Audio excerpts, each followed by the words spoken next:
Socialist group who've been a key part of the organising committee, both at this event and also 5 years ago on the 75th anniversary. She's also the editor of Jewish Socialist. Julie, you're very welcome.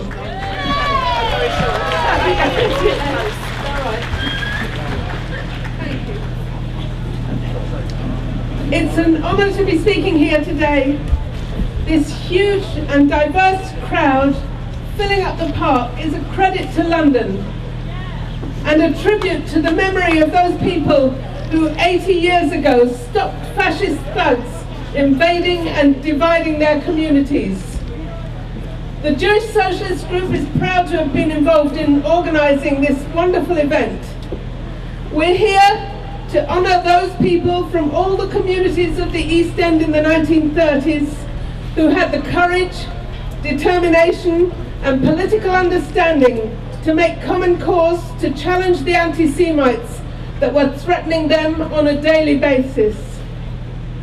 As we know, the battle in this street against fascism was crucial. It was a pivotal moment, but it was part of a longer, bigger fight, particularly for secure jobs and decent housing.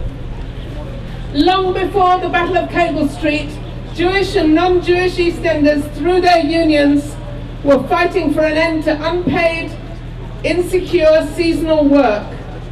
Through their tenants' associations, they were fighting for safe, habitable homes. It was those relationships, forged in common struggles against poverty, exploitation and insecurity, that enabled the Irish, the Jewish and the other EastEnders to join forces on the 4th of October 1936 to defend themselves against the fascist thugs.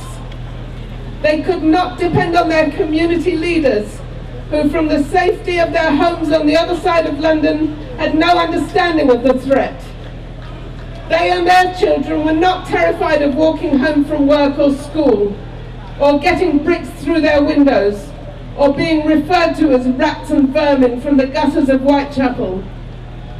The Jewish community leaders, worried about their reputation being sullied by these poor working class Jews in the East End, told them not to fight back on October the 4th, but to stay at home, pull down the shutters and not make trouble. Anti-Semitism has not gone away, but despite what some people are claiming, the main threat is not from the left but from the far right, which is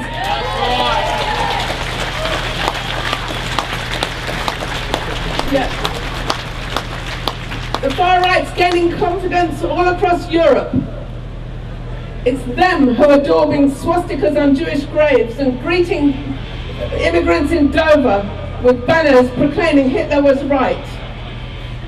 We will challenge anti-Semitism, whoever the perpetrator is. But we will not allow false accusations and fear-mongering to divide us from each other.